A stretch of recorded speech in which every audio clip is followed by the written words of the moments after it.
Programa Semeando em Vida, a palavra de Deus suprindo vida para você e sua família. Shalom, amada igreja, shalom, amados em Cristo, shalom aqueles que também não conhecem a Jesus. É um prazer estar nessa segunda-feira e compartilhar a palavra poderosa do Senhor, a palavra poderosa do reino de Deus, que dá a mim e a você a oportunidade de um renovo, de uma esperança, de uma nova vida, de uma transformação genuína pelo poder que o Evangelho, que a palavra de Deus tem. Meu nome é Paulo Pérez, Paulo Berlim Pérez, pastor do Ministério Sementes de Cristo, e quero, amados, convidá-lo. Se você não tem compromisso com uma igreja local, não faz parte de um ministério, de uma igreja, não caminha sob a direção de um pastor, de um líder, esteja conosco, né? Nós estamos ali com o templo em Rita do Araguaia, em Santa Rita do Araguaia, estamos ali aguardando você para receber a palavra, para ser instruído, para aprendermos juntos a palavra do Senhor. Amém? Eu quero compartilhar um texto bastante conhecido que está na carta de Paulo aos Filipenses, ou epístola de Paulo aos Filipenses. Esta carta, é denominada por alguns estudiosos como a carta da alegria, uma carta que fala por muitas vezes sobre alegrar-se, regozijar-se na presença de Deus, mesmo diante de situações difíceis. Paulo consegue trazer algo tremendo para que o povo de Filipenses, os filipenses ficassem impactados com aquilo que Deus fez, com aquilo que Deus estava fazendo e que havia de fazer ainda na vida dos filipenses. Da mesma forma, Deus fala conosco, porque Ele já fez coisas para nós, muitas coisas, Ele está fazendo, está no meio de nós e ainda fará para aqueles que permanecem convictos de que esse Deus tem poder para transformar a nossa vida, a nossa história de vida, que tem poder regenerador, daquele que, eu digo regenerador por quê, amados? Porque alguns eram perversos, alguns eram ruins, alguns gostavam de machucar pessoas, de ferir pessoas e até matar pessoas. E quando o Evangelho entra na vida dele, a palavra poderosa de Deus entra na vida dessa pessoa é regenerada, transformada, metanoia, uma mudança de mente, uma mudança de pensamento. Isso é que a palavra de Deus faz.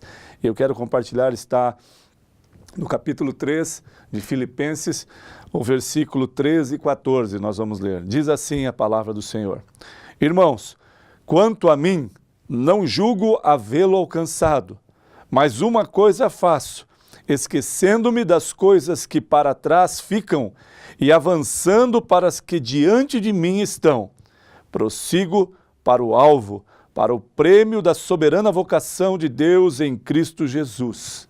Amém? Versículo 13 e 14, Paulo está dizendo aos filipenses sobre esta soberana vocação.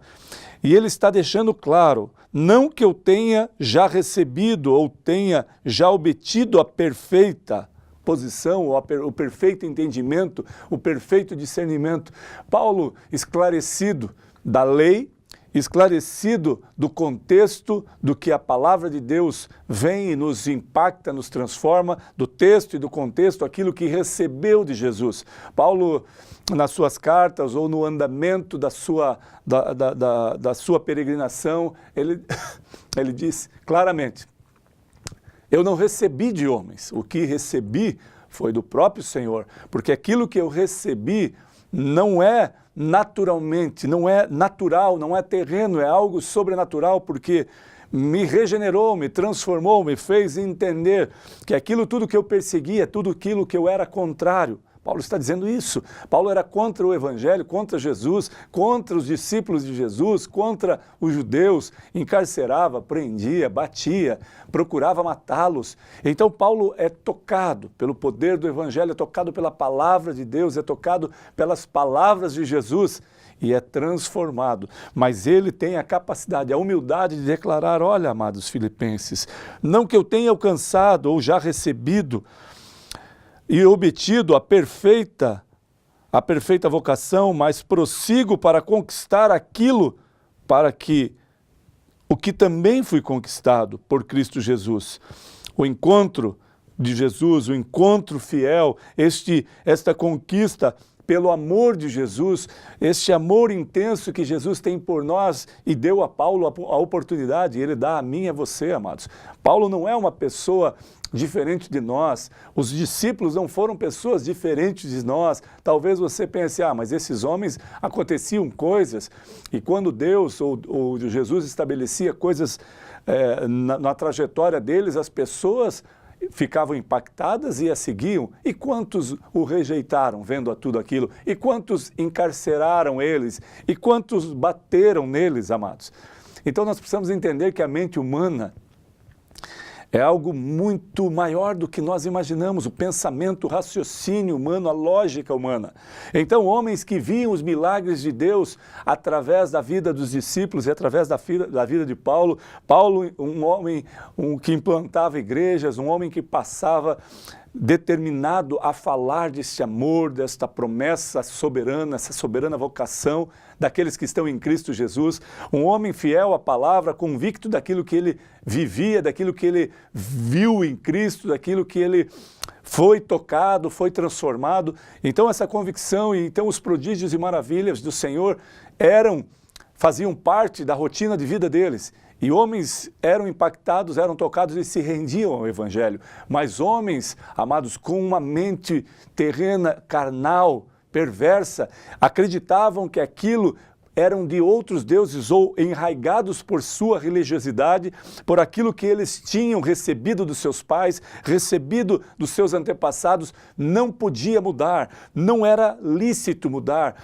Quando os discípulos de Jesus começavam a confrontar este povo, os escribas e fariseus, os doutores da lei, começavam a falar, olha, vocês mataram os profetas, vocês mataram o Senhor da glória, mas ele está vivo. E mataram e fizeram com os nossos profetas da mesma forma que querem fazer com nós. Os teus pais mataram os profetas, aqueles que proferiam a palavra verdadeira de Deus. E da mesma forma hoje, amados, o contexto não mudou.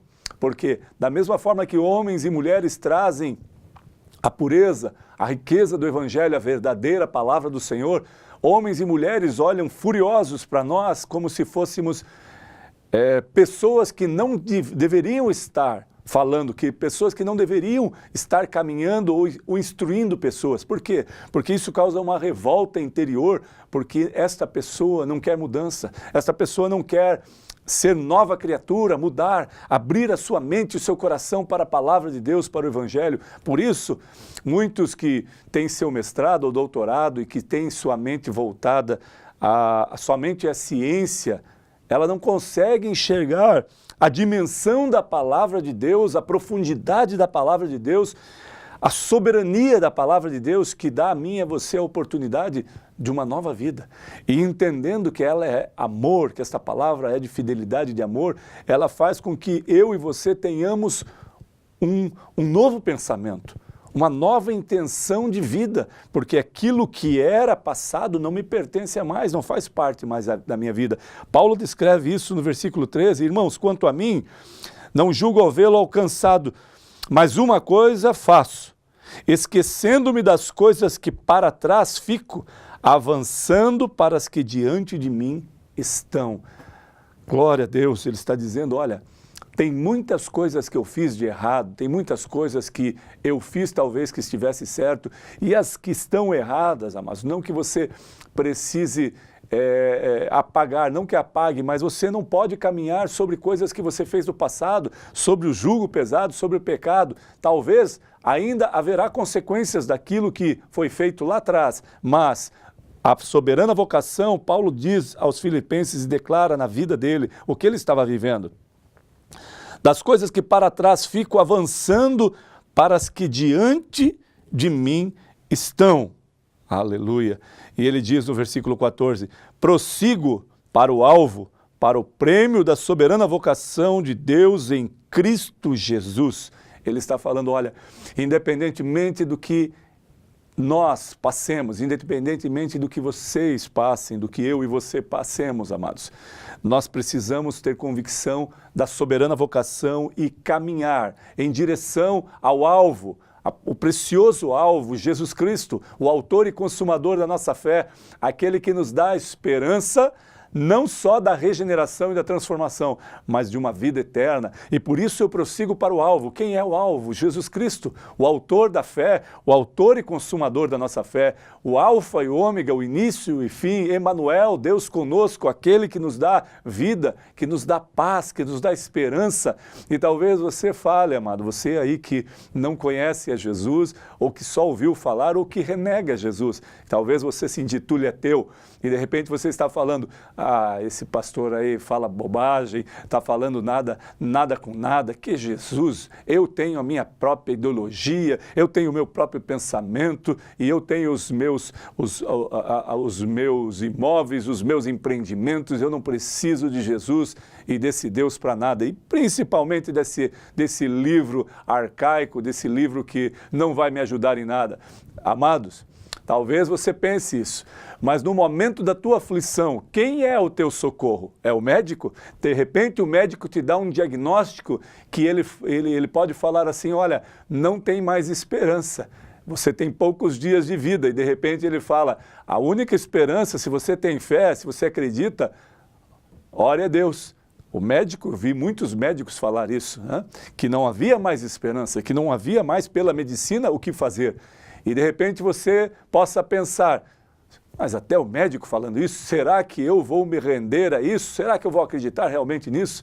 E talvez seja uma dúvida no teu coração, na tua mente, porque por muito tempo você ficou enraizado na religiosidade, nas doutrinas humanas e terrenas, nas doutrinas de que homens e mulheres deturparam a palavra porque vieram com palavras persuasivas para você, tentaram te iludir, te ludibriar, tentaram te enganar talvez. Eu não sei a tua história de vida, mas a palavra de Deus, ela não é enganadora, ela é perfeita, absoluta e poderosa para regenerar um homem e uma mulher e para transformar a vida daquele que crê, confia e ama o Senhor. Por isso, nessa noite, amados, que eu e você tenhamos a oportunidade de entender que essa palavra poderosa, a qual Paulo declara no versículo 14, termina este texto que nós decidimos falar hoje, todos, pois, prossigo, versículo 14, prossigo para o alvo, para o prêmio da soberana vocação de Deus em Cristo Jesus. Ou seja, toda vocação, todo prêmio bem perfeito, toda abundância de vida, toda abundância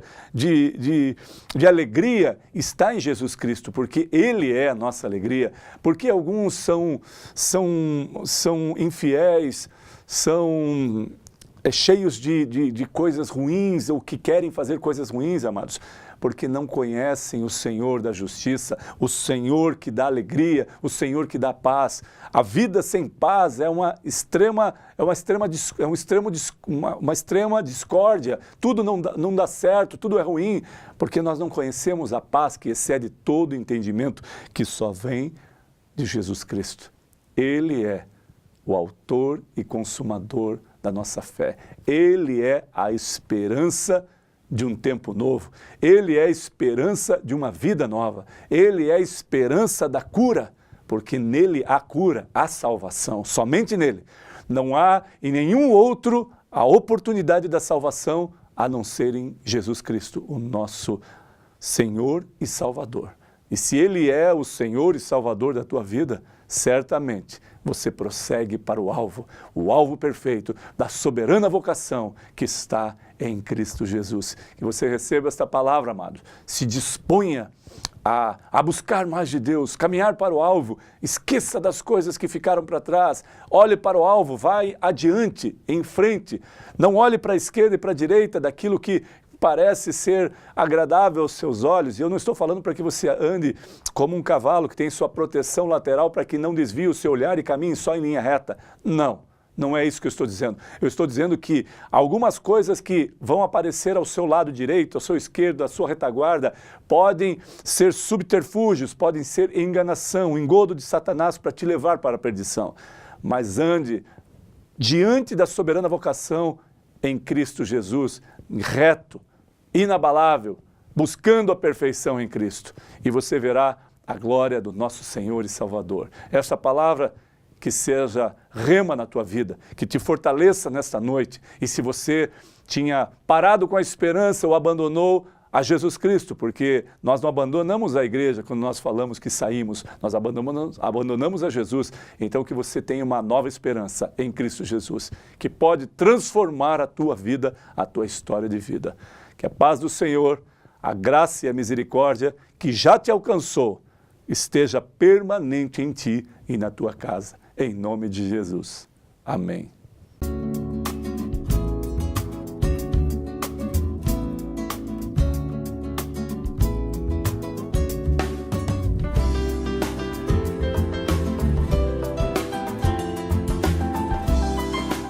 Programa Semeando em Vida, a palavra de Deus suprindo vida para você e sua família.